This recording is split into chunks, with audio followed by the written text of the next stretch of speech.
sampaikan ini. Nah, padahal belum ngomong apa ya. Nah, ini baru. Nah, ini baru kedengeran nih suara gue di sini. Ada bedanya ya? Iya, itu dia. Terima kasih Kak Steven ya, yang sudah menolong kita. Terima kasih Welman yang juga mengkamerai saya. Oke, shalom semuanya, apa kabar? Sekali lagi shalom. Ya, siang hari ini begitu lemas ya. Sekali lagi shalom semuanya. Apa kabar? Luar biasa. Ya, saya tidak butuh jawaban-jawaban motivator. Kalian jujur aja, kalau nggak baik juga nggak apa-apa. Gak usah luar biasa karena saya tidak perlu. Puji Tuhan, itu jawaban yang bagus sekali ya. Jadi kalau tanya apa kabar kalian, bebas kalian ngomong apa aja. Kalian tidak dipaksa untuk ngomong luar biasa. Biasa juga nggak apa-apa. Nggak capek juga nggak apa-apa. Dahsyat.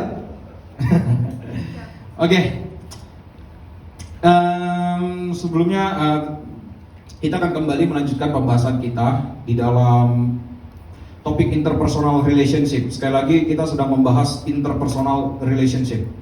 Kenapa ini menjadi bagian yang sangat penting untuk kita bahas interpersonal relationship. Inter itu antar ya. Jadi ini adalah relasi antar pribadi. Sekali lagi relasi antar pribadi. Dan ini kita menekankannya terutama kepada relasi di dalam gereja. Kemarin kita udah punya pertanyaan. Kamu punya teman atau sahabat di luar gereja, tapi di gereja kamu punya sahabat atau enggak? Itu menjadi aneh gitu. Karena Yesus mengumpulkan domba-dombanya itu untuk masuk kandangnya. Jadi kita harus mengerti, kita di dalam gereja harus punya yang namanya relasi interpersonal. Kenapa juga demikian? Kita juga melihat Kristus waktu melakukan penebusan, ingat ini, dia tidak hanya menebus alam semesta secara general, tapi dia menebus kita secara personal. Ngerti ya maksudnya? Jadi dia tidak hanya menyelamatkan secara umum dunia ini, termasuk di dalamnya apakah Allah tidak memperhatikan alam semesta, tumbuhan dan lain sebagainya macam.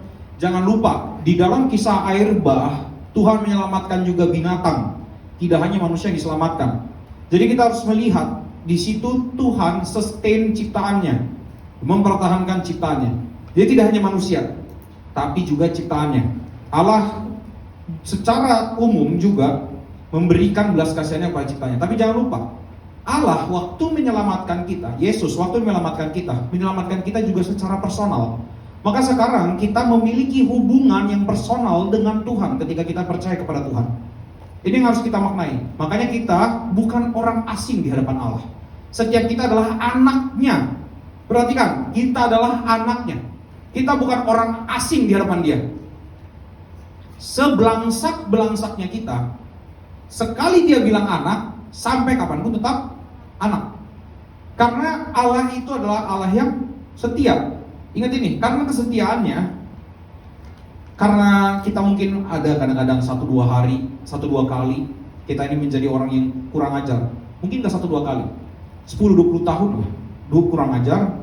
Bayangnya cuma sekali, itu pun pas udah mau mati. Kalau sekali kita dibilang anak, kita akan jadi anak terus sampai selama-lamanya. Ingat ini baik-baik. Makanya kita safe in the arm of Jesus. Kita aman di tangannya Tuhan. Karena tidak mungkin keselamatan itu terambil kepada siapapun. Itu yang harus kita pikirkan. Jadi ingat, kita memiliki hubungan personal dengan Allah. Tapi juga ingat, kita juga jadi memiliki hubungan personal antara satu dengan yang lain. Artinya apa? Di dalam gereja terutama, kita harus siap untuk disentuh dan menyentuh orang lain. Kebanyakan kita berpikir bahwa, wah saya kayaknya sudah lebih dewasa, kayaknya nggak mungkin saya disentuh misalnya sama Acian lebih kecil daripada saya. Nggak mungkin kayaknya Acian ini menyentuh saya ini udah S2 teologi, dia belum belajar teologi, dia umurnya masih 18 kamu ya? Dia masih 18, saya sudah 32. Saya sudah melewati quarter life crisis. Saya sudah mengalami A, B, C, D, E, F, G, H, I, J, K, L, M, N, O, P, Q, R, S, T, U, V, W, X, Y, Z, A, B, A, C. Nggak selesai gitu ya. Nah, saya sudah melewati banyak hal. Dia belum. Nggak mungkin dia menyentuh saya. Itu adalah pernyataan paling bodoh yang pernah saya dengar. Ya, ingat, itu adalah pernyataan yang paling bodoh yang pernah saya dengar. Jadi jangan lupa bahwa siapapun di dalam gereja ini bisa menyentuh dan bisa disentuh oleh siapapun. Tapi sebelum kita menyentuh orang lain, haruslah kita disentuh oleh orang lain. Sekali lagi, sebelum kita menyentuh orang lain, makanya waktu kita mau melayani orang lain, izinkanlah dirimu dilayani dulu oleh orang lain. Jangan kayak memberi diri langsung, oke, gue adalah super, gue punya segala hal yang siap untuk melayani kalian. Buat kita, kalau engkau tidak, buat saya ya, kalau Anda tidak pernah menyentuh saya secara pribadi, kamu adalah orang aneh yang akan melayani, karena saya tidak kenal siapa kamu, meskipun kamu punya kemampuan 10.000 talenta, saya tidak kenal siapa kamu. Jadi tidak mungkin kamu menyentuh saya di dalam pelayanan. Makanya untuk melayani pun kita harus mengerti, kita harus dilayani dan kita harus melayani. Makanya kita harus punya hubungan yang personal di dalam gereja. Jadi hubungan ini bukan hanya hubungan sekedar tahu muka. Oh, Ray yang kayak gini. Oh, Welman yang rambutnya putih. Oh, Zevanya yang selalu baju rapi kayak orang tua. Terus siapa? Kevin yang selalu ganteng gitu ya. Terus Rapjo yang selalu pakai jaket crop top.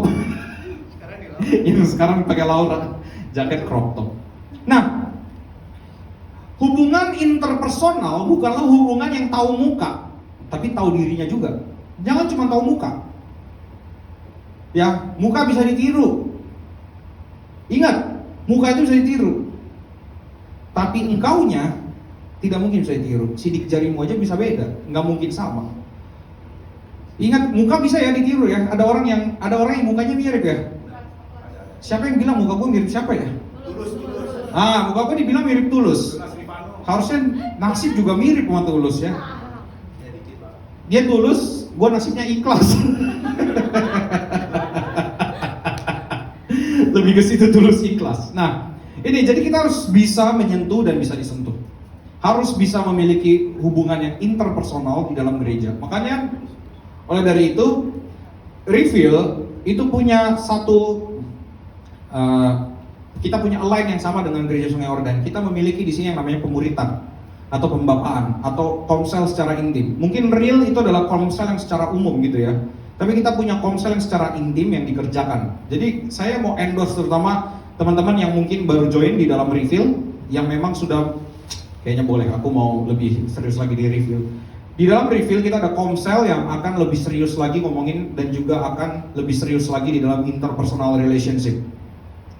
Jadi seperti saya sudah mengkomselin sebagian besar yang ada di sini, pria-pria dan wanita-wanita. Jadi saya tidak menggabungkan komselnya yang pria sendiri dan wanita sendiri. Dan saya kita mengusahakan tidak ada yang namanya ganda campuran, ya.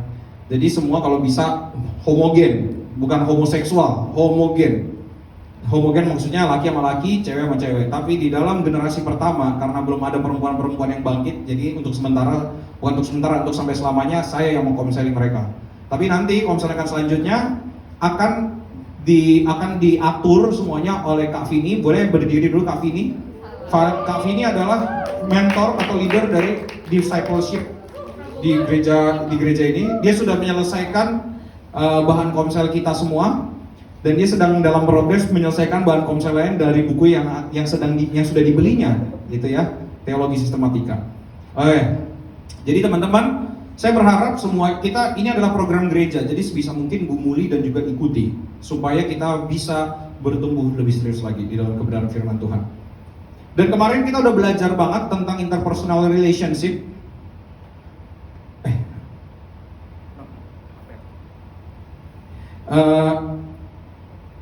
Jadi dalam interpersonal relationship di situ kita ada dua yang udah kita pelajari dari 2 minggu lalu.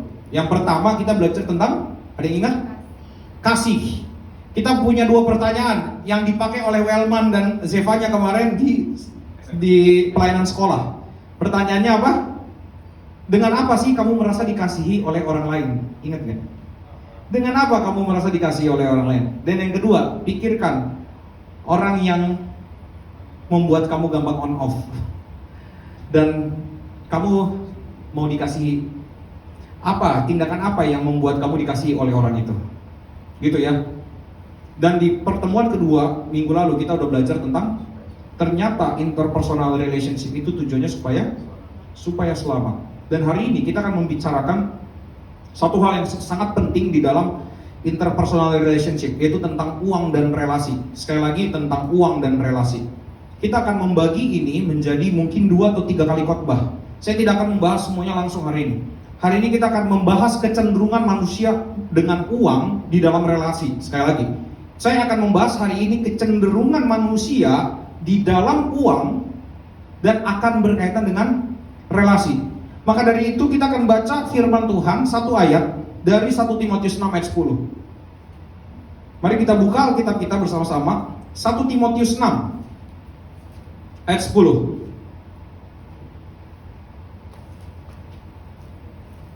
Yang sudah dapat katakan boom.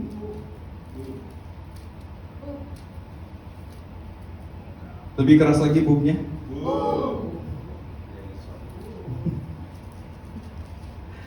1 Timotius 6 ayat 10 sudah dapat teman-teman? Ini adalah ayat yang umum banget. Boleh dibaca ya bareng-bareng ya, pelan-pelan bareng-bareng. 1, 2, iya.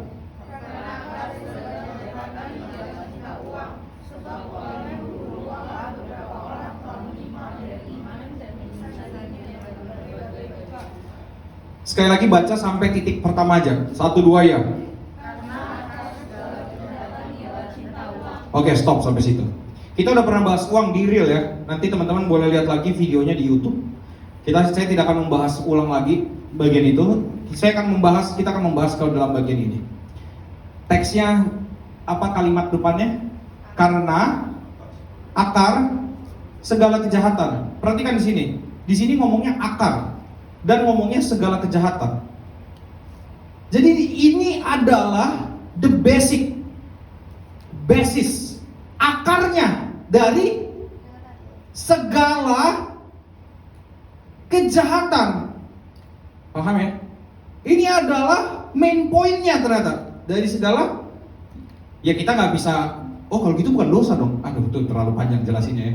Iya dosa. Tapi lihat di sini penekanannya. Karena akar segala kejahatan. Nah, sekarang saya mau tanya, kalau ada yang sedang berselisih paham, misalnya Zep sama Welman berantem gitu. Kalau ada perselisihan gitu, terus mereka berantem dan akhirnya mereka musuhan. Pertanyaannya, apa hubungannya sama cinta uang? Nggak ada kan harusnya. Tapi kalau Alkitab ngomong akar segala kejahatan, berarti ada nggak hal yang berhubungan dengan itu? Terus bagaimana kita mengaitkan hal ini? Nah ini akan kita coba baca ya. Dan itu ya, akar segala ya, ingat segala, bukan sebagian kejahatan. Bagian keduanya, kata-katanya ngomong ialah cinta uang. Pertanyaannya, di sini tulisannya akar segala kejahatan ialah memiliki uang, memiliki banyak uang, atau cinta uang. Jadi memiliki uang nggak apa-apa nggak? Nggak masalah. Pertanyaan yang lebih ekstrim, memiliki banyak uang nggak apa-apa nggak? Jadi kalau ada yang kaya itu nggak apa-apa. Jadi jangan identikan Kristen dengan miskin. Daud itu kaya karena dia raja. Ngerti nggak? Daud itu kaya. Jadi kalau kita mengidentikan Kristen dengan miskin, Daud adalah manusia paling berdosa. Karena dia kaya dan dia raja loh, kaya banget. Bahkan setelah itu Salomo, buset. Jadi ada nggak orang Kristen yang kaya? Abraham kaya nggak? Memang jemaat mula-mula miskin-miskin. Tapi jangan lupa, jemaat mula-mula itu ngumpulin uang buat orang miskin. Berarti ada yang mampu? Ada. Lukas kaya nggak? Kaya, dia dokter. Ingat loh, Lukas itu dokter loh. Dia bukan mantri sunat, dokter. Jadi pertanyaannya, memiliki banyak uang nggak apa-apa nggak? Yang parah apa kalau gitu? Cinta uang. Jadi akar segala kejahatan itu bukan memiliki uang atau memiliki banyak uang. Memang di dalam kitab Lukas, orang yang banyak uang itu akan jatuh kepada kecenderungan untuk jadi cinta uang. Itu makanya harus hati-hati. Di dalam Lukas diceritakan itu. Makanya Lukas benci sekali, bukan benci sekali ya, sangat menekankan tentang hati-hati sama yang namanya kekayaan. Jerat dari kekayaan, hati-hati. Tetapi di dalam bagian ini kita harus melihat penekanan dari Paulus kepada Timotius adalah cinta uang. Sekarang kalau gitu, apa kaitannya segala kejahatan, cinta uang sama relasi? Apa kaitannya coba? Segala kejahatan, cinta uang, dan relasi. Ini kan yang kita mau bicarakan kan, uang dan relasi. Di dalam relasi ada kejahatan nggak? Apa? Kadang-kadang kita memanfaatkan relasi demi uang, betul? Nah, sekarang ini akan jadi bahan pemikiran kita bersama-sama. Apa kaitannya segala kejahatan, cinta uang, dan juga relasi? Jadi yang menjadi poin utamanya adalah cinta uang. Apa pengertian dari cinta uang ini? Cinta uang artinya adalah manusia menjadikan uang sebagai dasar hidup, cara hidup, tujuan hidup.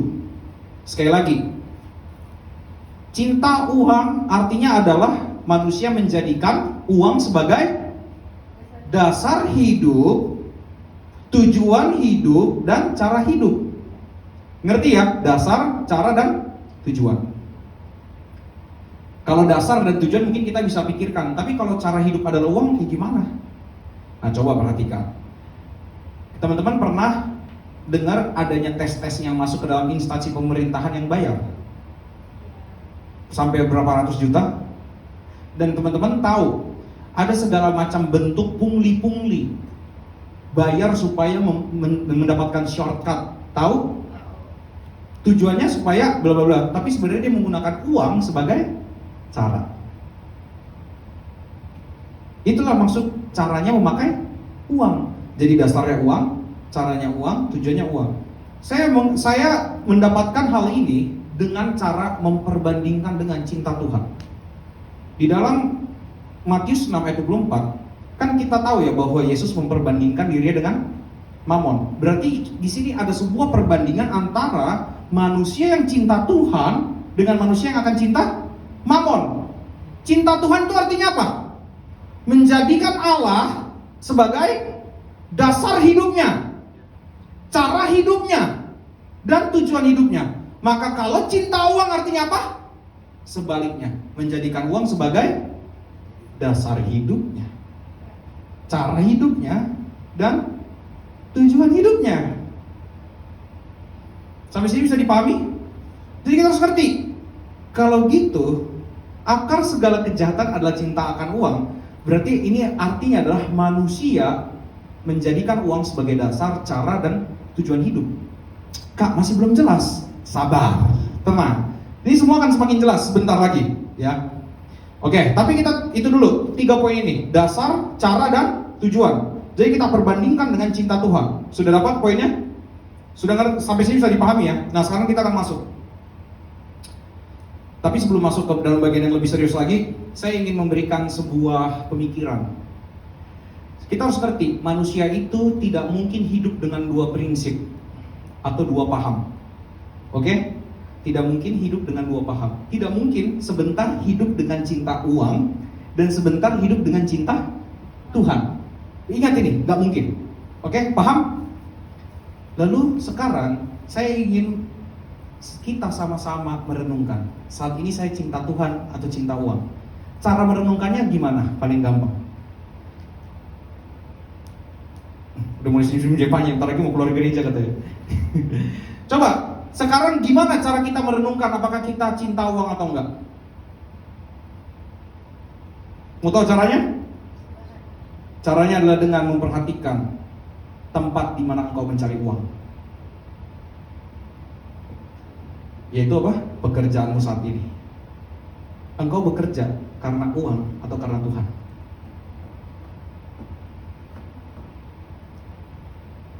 Engkau bekerja hari ini, coba, lelahmu, keringatmu itu yang keluar, itu semua karena Tuhan, untuk Tuhan, dengan Tuhan, untuk ya cara Tuhan. Atau engkau saat ini keluar keringatmu tujuannya adalah untuk uang Tujuan dasarnya adalah uang. Kenapa itu paling gampang? Ingat, manusia tidak bisa berdiri dengan dua paham. Sebentar cinta uang, sebentar cinta Tuhan. Makanya yang paling gampang melihat kita cinta uang atau enggak dari mana? Dari tempat di mana kita mendapatkan uang.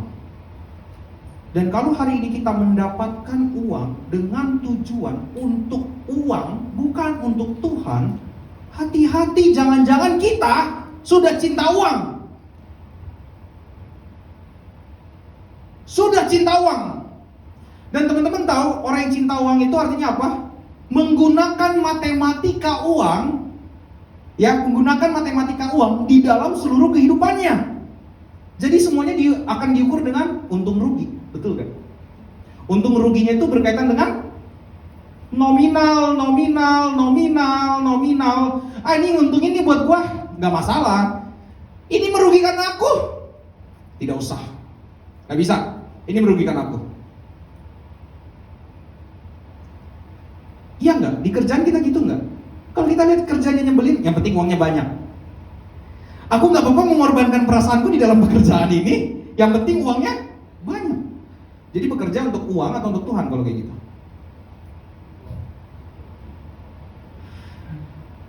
Ingat, kita tidak bisa hidup dengan dua pemikiran.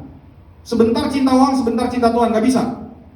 Kalau di saat yang paling urgent, yang paling inti di dalam hidup kita bicara uang, dan kita ternyata cinta uang, hati-hati. Jangan-jangan kita menjadi orang yang saat ini adalah cinta uang. Dan akibatnya apa? Akan mengukur segala sesuatu dengan matematika uang. Dan nanti kaitannya akan dengan apa? Relasi. Relasi akan dilihat juga dengan cara matematika uang. Gue males temenan sama dia, gak ada untungnya. Gue males ke gereja ini, ketemunya sama Hani. Emang kenapa Hani? Emang kenapa Hani? Gue males ketemu Welman gitu, rambutnya putih. Gue males ketemu sama Kak Cere, gendut. Saya gitu kan. Terus begitu kalau ngomong nyebelin gitu, ngomong kasar mulu lagi. So tahu lagi dia. Mentang-mentang gembala, mentang-mentang ini, so pinter. Nah, saya gitu. Gue males. Ya enggak? Melihat, sekarang kita melihat segala sesuatunya dengan untung rugi. Itulah yang terjadi dengan orang-orang yang cinta uang. Cinta uang artinya apa? Melihat dengan untung rugi. Makanya sekarang kita memahami cinta uang itu artinya melihat dengan untung rugi. Maka balik lagi ke ayat 10, kata pertamanya, agar ke segala kejahatan adalah dengan melihat semuanya dengan kacamata untung rugi. Itulah, ingat, kalau kita cinta kepada Tuhan, semuanya akan kita lakukan dengan cara Tuhan. Betul gak? Semenyebalkan apapun manusia, kenapa engkau mau mengasihi sesamamu? Karena di dalam firman dikatakan seperti itu. Tapi kalau kita cinta uang, kenapa kamu nggak mau temenan lagi sama dia? Karena dia tidak ada lagi untungnya buat aku. Dia membuat aku marah terus. Terus kemudian karena aku sudah berbelas kasih, aku mau nyanyi lagunya Idditaf. Aku sudah tak marah. Makanya inilah ketika kita udah cobalah saat kita sedang melihat relasi itu dengan untung rugi. Sekarang pikirkan tentang Yesus yang mati buat kita manusia. Untungnya apa Yesus mati buat kita? Untungnya Yesus mati buatmu apa? Kamu udah lakukan apa buat Yesus sampai dia mau menyelamatkan kamu? Saya ini siapa yang Tuhan mau selamatkan? Untungnya saya buat Tuhan apa? Gak ada. Saya harus bilang, saya mungkin orang yang tidak menguntungkan Tuhan sama sekali. Mempermalukan dia, iya.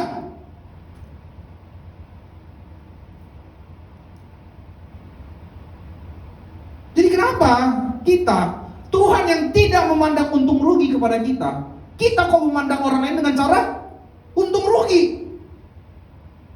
Inilah makanya menjadikan tindakan cinta uang ini sebagai akar segala kejahatan.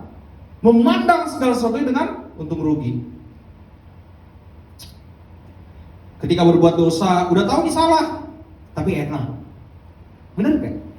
Berbuat dosa, udah tahu salah, tapi enak. Untung rugi nggak? Untung rugi, enak. Enak itu untung nggak? Untung.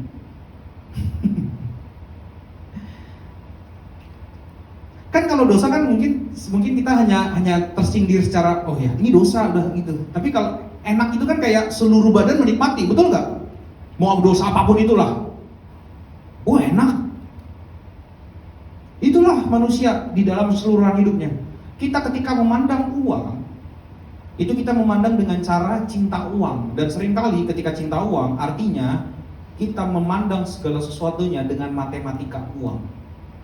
Jadi aku harus untung, aku harus untung, aku harus untung. Bahaya. Kemarin minggu lalu saya bertemu dengan teman saya, penyanyi. Dia katanya, terus kita lagi ngobrol-ngobrol lah, dibercandain dia sama temannya di depan saya. Dia ini mau sekolah teologi loh. Terus saya kayak, wah iya yang benar. Gitu kita ngobrol sampai akhirnya obrolannya jujur saya lupa semua. Cuman ada beberapa bagian yang saya ingat. Ada beberapa bagian yang saya ingat. Ini kayaknya kemarin karena minggu lalu tuh masih kecapean banget tuh yang dari Salatiga itu.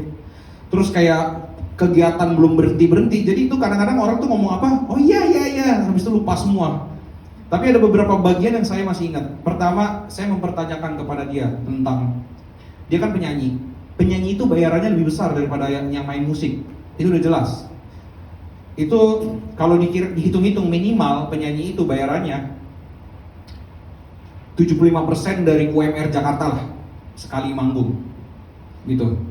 Jadi dia kan mendapatkan uang yang lebih banyak gitu, intinya seperti itu.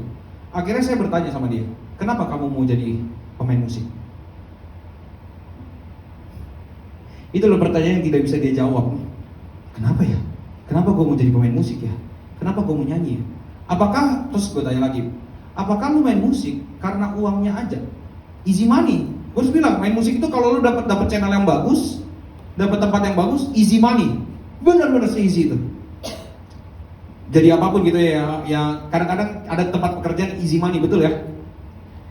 Tapi memang kadang-kadang juga ada saatnya seperti musim kemarau yang berkepanjangan ya, sampai meranggas gitu pohon-pohon jati gitu. Nah tapi yang harus kita lihat, saya bertanya kepada dia, kenapa kamu mau jadi pemusik? Kenapa kamu mau jadi penyanyi? Kamu melakukan pekerjaan ini untuk uang, untuk mendapatkan uang atau apa? Itu adalah pertanyaan yang tidak bisa dia jawab saat itu. Dan akhirnya saya share lah tentang kenapa pada akhirnya ketika misalnya saya udah pernah cerita lah tentang saya masih ada di dunia musik. Oleh karena ternyata saya bisa membawa teman-teman saya, bukan membawa ya, tapi kayak memberitahukan teman-teman saya bagaimana seharusnya hidup di dalam kebenaran. Termasuk salah satunya, ternyata itu masih berlaku minggu lalu. Puji Tuhan, gue masih dikasih kesempatan untuk itu di area musik. Makanya gue sadar gue masih diberi kesempatan ini. Jadi uang itu bukanlah menjadi hal yang utama, tapi yang utama adalah bagaimana saya punya relasi dengan orang-orang ini sehingga dia bisa melihat kepada kebenaran Allah. Makanya ini juga yang harus ada berlaku di dalam kehidupan pekerjaan kita. Apakah kita waktu di dalam dunia pekerja, apakah kita menjadi orang yang ketika kita sedang misalnya gini, kita tidak ada pekerjaan, apakah kita tiba-tiba langsung pulang begitu aja? Apakah kita bolos dari pekerjaan kita? Apakah kita melakukan hal-hal yang, atau mungkin kita tidak punya teman di dalam pekerjaan. Kadang-kadang kan kita dengar ya tagline dunia pekerjaan kayak gini, jangan berteman sama teman-teman pekerjaanmu karena dialah yang akan menghancurkan karirmu. Intinya seperti itu. Iya enggak? Tapi apakah itu yang Tuhan inginkan? Apakah Tuhan menginginkan engkau tidak punya relasi dengan teman-teman bekerjamu? Coba pikir. Engkau punya teman enggak di tempat kerjamu? Yang kau bisa sentuh secara personal dan dia bisa menyentuhmu secara personal. Kita melihat teman kerja kita hanya kayak karena ngelihat uang. Ini teman kerja. Ini bukan teman, ini teman kerja. Kalau gitu saya apa? Saya teman pelayanan. Nah, mulai ada kotak-kotak tuh. Ada nanti teman sejati, teman kerja, teman pelayanan, teman main, teman curhat, teman hidup. Ada nggak teks itu di dalam Alkitab? Kenapa lo bikin? Kenapa kita bikin hal-hal seperti itu? Berarti kita memandang orang lain, pekerjaan kita dengan kacamata cinta, uang. Hati-hati. Hati-hati. Makanya di tempat di mana kita mendapat uang, disitulah kita menilai diri kita cinta uang atau tidak. Hati-hati. Kita juga melihat ya, salah satu yang kita lihat adalah bangsa ini. Ya kemarin kita melihat ada pergerakan dari, bukan mahasiswa doang, ada pergerakan dari masyarakat ya, yang mendemo di gedung DPR dan juga gedung-gedung pemerintahan lainnya lah. Sampai pagar DPR dijebol, yang kayaknya perbaikan pagar DPR tuh 10 triliun kayaknya ya.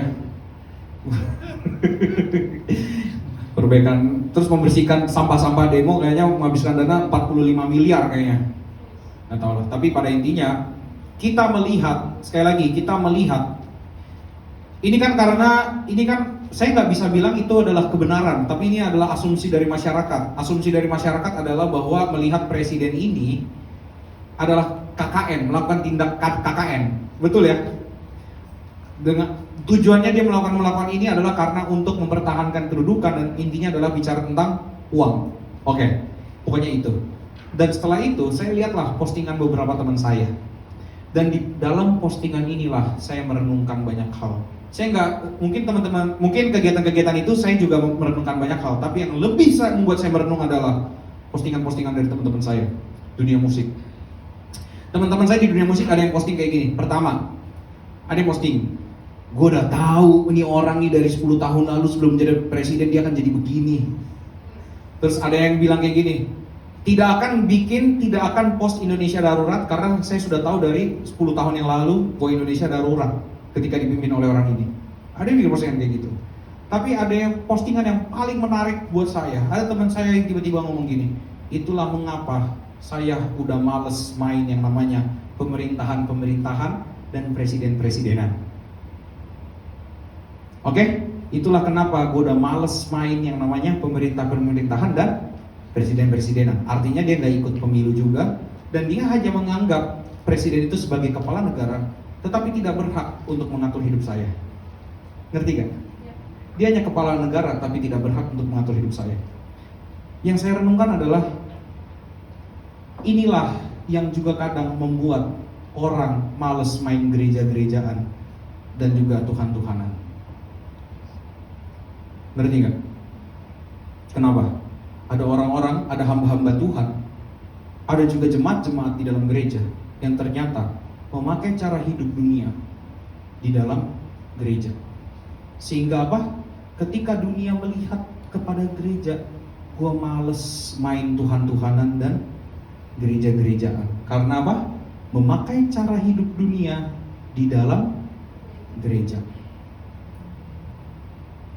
Itu menyedihkan. Buat gue secara pribadi, itu menyedihkan.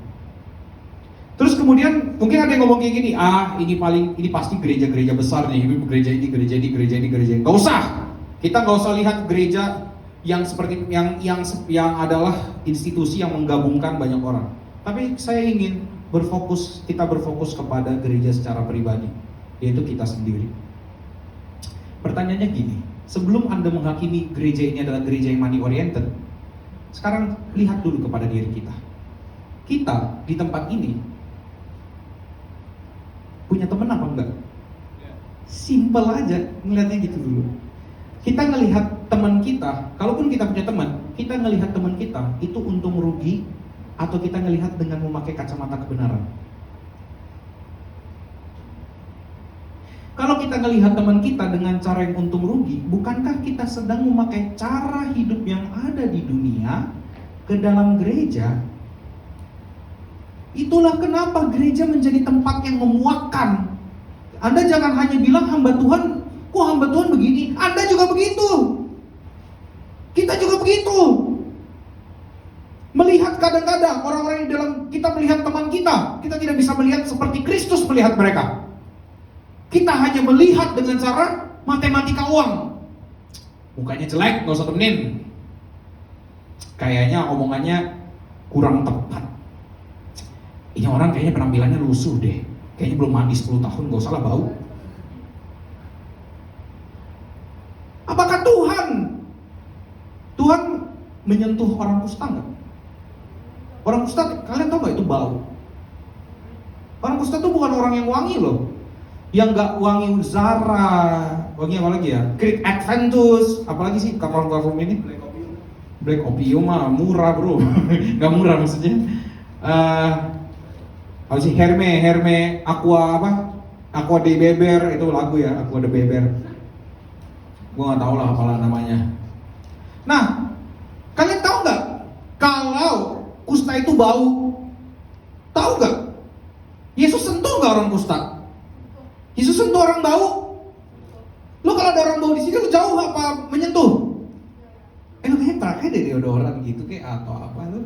Kayak kita tuh pasti langsung kayak, apa kabar?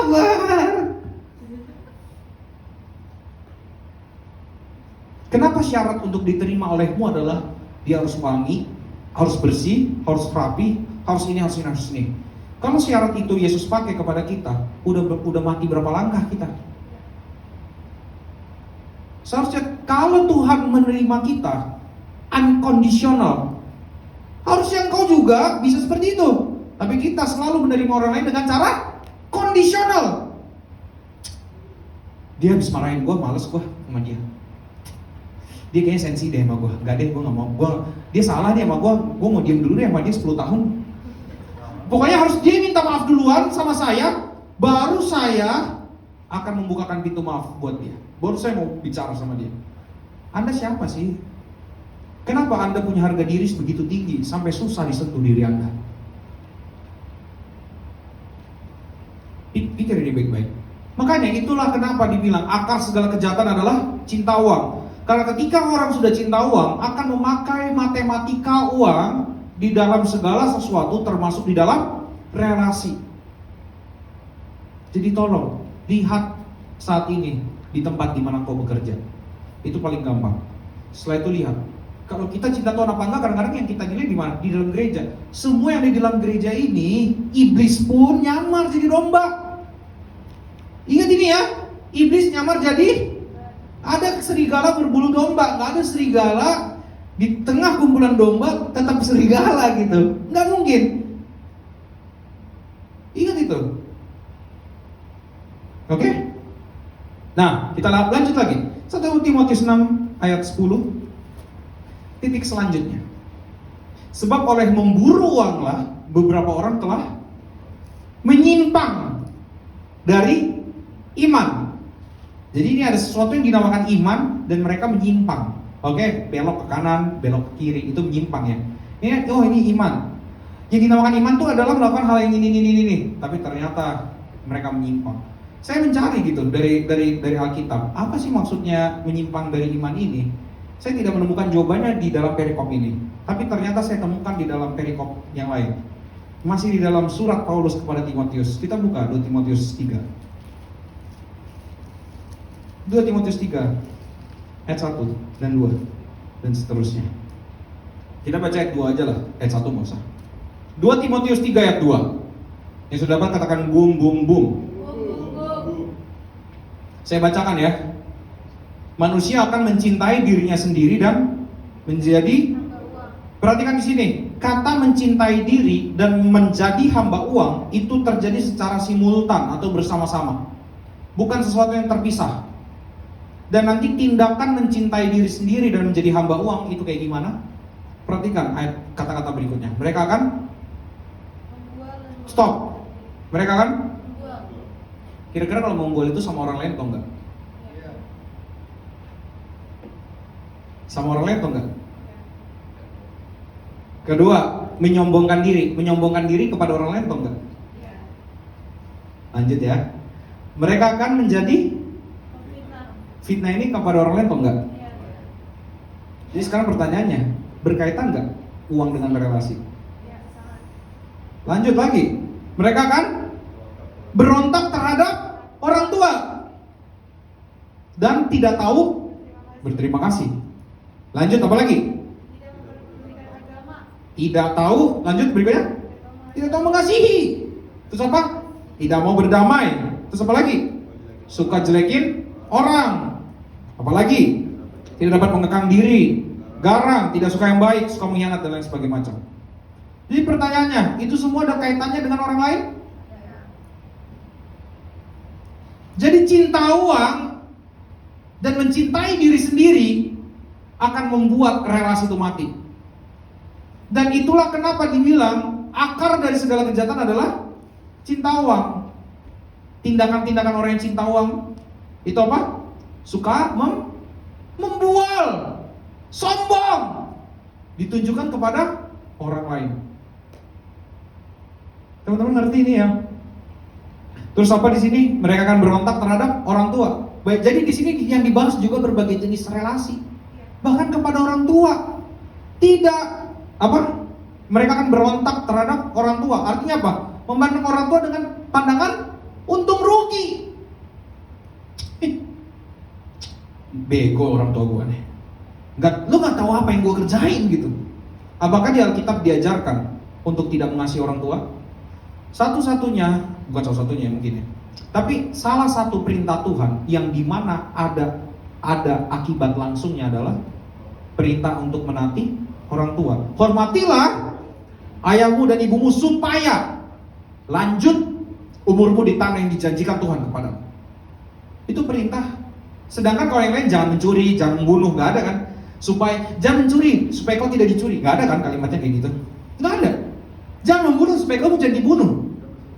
Anda sudah membunuh nyamuk, teman-teman. Nah, tapi di dalam teks hormatilah orang tuamu supaya lanjut umurmu di tanah yang janjikan Tuhan kepadamu. Jadi kita harus ngerti, relasi ini kadang-kadang semua jenis relasi, bahkan relasi kepada orang tua, itu manusia melihatnya secara untung rugi. Gila gak? Gila gak? Lu bikin laporan keuangan tuh tentang mak lu, bapak lu, itu tuh kayak gitu tuh ibaratnya. Lu bikin laporan keuangan tentang misalnya tentang kita di sini. Reveal itu laporan keuangannya adalah setelah AJP, terus ada neraca sisa, terus ada neraca sisa setelah penutupan, terus habis itu jurnal penutup, nggak ngerti lagi gue lupa. Terus setelah itu ditemukan hasil akhirnya adalah R, rugi. Dalam kurung tuh ya kalau rugi ya, rugi dalam kurung nih. Reveal ternyata setelah aku hitung-hitung, reveal ternyata dalam kurung minus ternyata. Minusnya bukan karena tidak memberitakan firman, tapi kurang dah, relasinya kurang. Orang-orangnya bodoh-bodoh buka-bukanya. Misalnya kayak gitu. Terlalu childish, terlalu apa sih? Kenapa sih? Coba kita pikirkan ini baik-baik. Coba renungkan baik-baik. Seringkali sekali lagi di dalam segala jenis relasi kita memakai untung rugi. Kenapa? Karena sebenarnya jangan-jangan kita lebih cinta uang daripada cinta Tuhan. Kita melihat semuanya dengan cara untung rugi. Dan tentu di sini ada yang mau rugi? Angkat tangan yang mau rugi? Enggak ada. Siapa yang mau rugi di sini? Sedangkan Tuhan aja bilang, yang mau ikut aku apa? Sangkal diri, pikul salib, ikut aku, melepaskan segala sesuatu. Rugi gak? Bahkan Paulus bilang, yang menguntungkan buat aku itu sudah kuanggap sebagai sebuah kerugian. Jadi justru dia menganggap mengikut Kristus adalah sesuatu yang menguntungkan. Setelah melepas semuanya, ternyata dia tahu mengikut Kristus adalah yang menguntungkan. Berjalan di jalannya Kristus sesuatu yang menguntungkan. Nah, ini harus kita sama-sama gumuli, teman-teman. Saat ini, apakah kita di dalam relasi memandang segala sesuatu dengan untung rugi atau tidak? Dan saya, ini adalah penutup dari firman Tuhan hari ini. Saya ingin membagi satu ayat yang membuat saya juga wow gitu ya. Saya lupa nih ayatnya di mana, sebentar saya buka catatan saya dulu.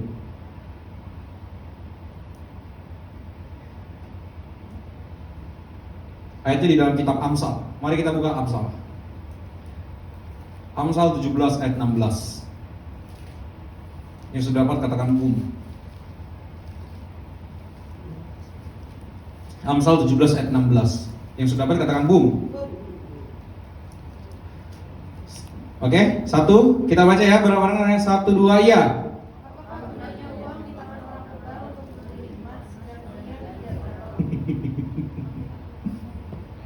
Sekali lagi baca. Boleh baca sekali lagi. 1, 2, iya.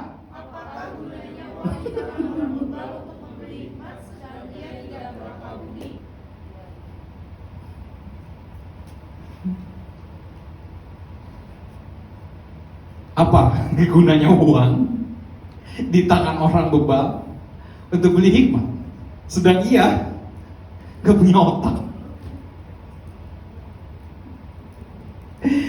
Dikira uang bisa beli hikmat, padahal dia yang gak punya otak.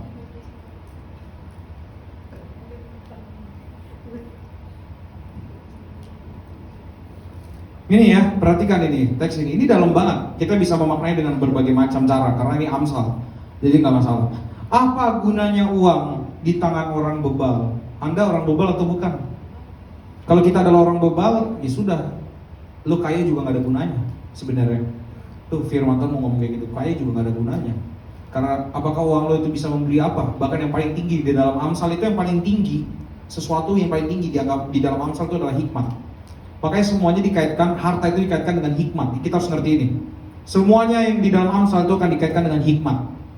Hikmat itu melebihi apa? Hikmat itu melebihi apa? Teks-teksnya akan bicara seperti itu. Makanya kita harus ngerti konteksnya Amsal.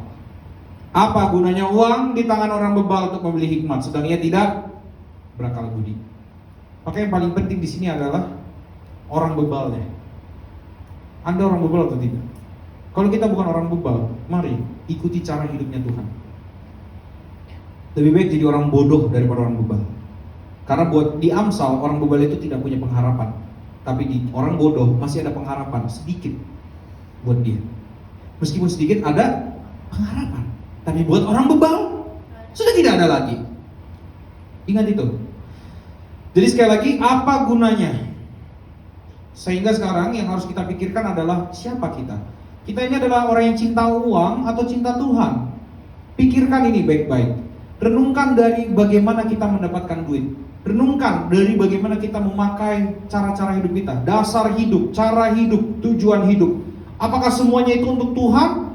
Apakah dasar kita Tuhan, cara kita Tuhan, dan tujuan kita Tuhan? Atau dasar kita adalah uang, cara kita uang, dan tujuan kita adalah uang? Sehingga nanti orang-orang seperti itu akan memandang segala sesuatu dengan cara yang untung rugi, dan untung ruginya bersifat material, hal seperti itu. Jadi please gumuli ini. Engkau tidak akan punya relasi yang sejati jika engkau terus-menerus hidup dengan cara seperti itu. Dan akibatnya apa? Orang yang tidak punya relasi, hidupnya akan di dalam kemiskinan. Bukan karena nggak punya duit, tapi karena nggak punya relasi. Ingat, yang memperkaya kita itu bukan karena kita punya duit, tapi karena kita berelasi sama Tuhan. Yang memperkaya kita adalah bukan karena kita punya banyak duit, tapi kita berelasi dengan Tuhan dan berelasi dengan umat-umat Tuhan. Maka yang membuatmu miskin adalah ketika engkau tidak bisa berelasi dengan Tuhan dan berelasi dengan umat-umatnya. Mengerti bagian ini? Itu yang akan kita bahas, itu yang kita bahas hari ini. Minggu depan kita akan membahas bagian yang lain. Kita akan melihat kepada praktiknya, praktik daripada cinta uang ini. Bukan praktik cinta uang, sorry. Praktik daripada uang dan juga relasi kepada sesama. Itu ya. Dan boleh ditampilkan untuk persembahan, silakan.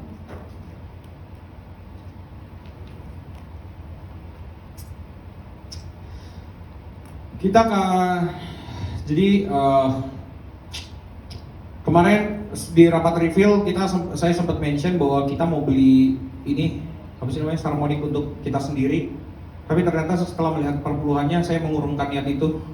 Karena ternyata uang kita masih sangat sedikit setelah retret, kayaknya belum kembali. Saya kira sebanyak apa duit kita, ternyata sedikit sekali. Seperti persembahan kami ya, sedikit sekali. Nah, kemudian kita juga ternyata gereja ini mau memasang LED ya. LED lah, pokoknya nanti mau diganti gitu sama LED. Dan kalau udah diganti dengan LED, udah pasti tampilan-tampilan kita nanti di sini juga harus diubah karena tadi aja gue dapat briefing, kita pokoknya akan juga memperhatikan penampilan, tapi bukan penampilan yang utama ya, nggak harus sampai yang terlalu berlebihan ya pokoknya, tapi kita memperhatikan lah, minimal mandi lah kalau ke gereja gitu ya. Nah, nanti itu ternyata dana LED itu membutuhkan dana 274 juta dan yang terkumpul sekarang sudah ada 116 jutaan ya, 111 juta gitu. Dan kemarin gue sempat mention kita udah ngasih berapa duit gitu ya buat teman-teman tahu, kita mau kasih duit. Gue kemarin bilang 1,5 juta, sebenarnya gue tadinya mau mention 3 juta gitu ya, tapi kayaknya melihat perpuluhan kita yang sangat sedikit kayaknya 1,5 juta deh. Terus tiba-tiba ada yang ngechat gue, ada seorang di antara kita yang ngechat gue, "Kak, nanti aku mau tambahin deh segini ya, karena kita udah pakai ini udah lama. Masa angkanya cuma segitu Kak, nggak enak Kak. Tapi nanti pas gajiannya aku baru tambahin ya." Nah, gue bersyukur ya ada orang-orang yang punya kepekaan dan juga hati dan juga mau berbagi seperti itu. Gue nggak bilang kalian harus begitu ya, karena ini sesuai kemampuan. Kalau dia mampu nggak apa-apa. Kalau Anda tidak mampu, jangan dimampu-mampuin, please. Apalagi sampai pinjol untuk menyumbang gereja. Ya, saya tidak akan waktu itu ya, jangan lupa ya. Pernah ada Traveloka Pay nyampe ke gua. Padahal gua nggak pernah. Traveloka Pay letter nyampe ke gua ditagih 3 juta. Padahal gua nggak pernah ngapa-ngapain. Ternyata memakai pinjol untuk kepentingan gereja. Nah itu ya. Jadi buat teman-teman ya doakan aja supaya ya itu lancar, dan kalau itu jadi LED ini kan jadi lebih baik lah ini tampilan kita. Dan karena itu juga kita juga akan terus memperbaiki apa yang perlu diperbaiki dari pelayanan kita untuk segala macamnya, nanti akan terus diperhatikan terus menerus. Karena tentu kalau LED kemarin masih ingat yang waktu LED ini ada di sini, itu sampai pori-pori muka gue juga kelihatan gitu ya, dan itu terang sekali. Gue baru tahu ternyata pori muka gue gede sekali ya. Terus makanya si pikir suruh gue pakai exfoliate apa segala macam, gue nggak ngerti. Tapi kayaknya gue karena terlalu banyak memikir, gue mau cari serum rambut. Kenapa gue jadi curhat di sini? Bercanda ya guys. Ya gitu. Pokoknya kita sama-sama memperhatikan penampilan gitu ya. Tapi jangan juga karena memperhatikan penampilan kita jadi kayak orang tua gitu ya. Seperti ada saudara kita yang waktu itu berkhotbah memakai jas dan juga dasi. Enggak, tampilannya muda, segar, tapi sopan. Ngerti sopan ya? Nah ini kayak gue ini sopan gitu. Kelakuannya emang nggak sopan kadang-kadang. Ya pakaiannya sopan gitu ya. Terus kalau bisa ya gitu-gitulah. Yang sopan, yang ini segala macam. Tapi kalau emang nggak ada ya yang dia jadi paksain gitu. Kalau ternyata emang bajunya baju alisan yang emang resmi ya janganlah dipakai, itu aja juga nggak masalah. Jadi termasuk yang nanti akan doa syafaat juga diperhatikan penampilannya dan lain sebagainya macam ya. Ini bukan supaya ganteng semua, supaya kita menjadi gereja yang menampilkan segala macam, enggak. Kita harus sadar kita ada di kota. Ingat ini, kita harus sadar kita ada di kota. Kalau kita pelayanan kayak orang kampung, siapa yang mau dengerin kita? Kalau kita di kampung, nggak apa-apa. Ngerti nggak? Mungkin di sini ada yang nggak terima dengan hal itu, gue nggak masalah. Karena mungkin gini, kalau gue berpakaian kayak gini ke Trenggalek gitu ya. Trenggalek, ada yang tahu Trenggalek di mana? Pasti banyak yang nggak tahu. Kalau gue berpenampilan kayak gini ke Trenggalek, aneh. Karena ini terlalu berlebihan, ngerti nggak? Gue ke sana harus pakai celana kain hitam. Ini celana hitam, tuh. Terus kalau perlu kemeja yang harus dimasukin gitu, sampai ya gitulah pokoknya. Nah tapi kalau pelayanan di Jakarta kita pakai kayak gitu, sulit. Kita harus ngerti. Kita bukan berarti mengutamakan hal tersebut. Sekali lagi kita berpegang sama ini, tapi kita punya pintu yang bagus juga supaya orang mau masuk ke dalamnya. Supaya ketika di dalam mereka dijebak gitu ya. Enggak bercanda. Kita jebak dengan penampilan, enggak bercanda. Nah itu ya. Next, boleh jangan lupa untuk terus di follow reveal.scr. Saya yakin semua di sini pada follow, dan juga jangan lupa di follow realcommunity.id Dan jangan lupa juga di subscribe channel YouTube saya, Samuel Evin S. Di sana akan diberitakan setiap seminggu 2 kali tentang firman Tuhan. Jadi boleh untuk di subscribe supaya kita semua punya pemikiran juga bisa align lah bareng-bareng gitu ya. Gitu aja dari saya. Mungkin kita bisa bangkit berdiri bersama-sama. Kita akan menutup ibadah kita hari ini. Yang berdoa syafaat silakan.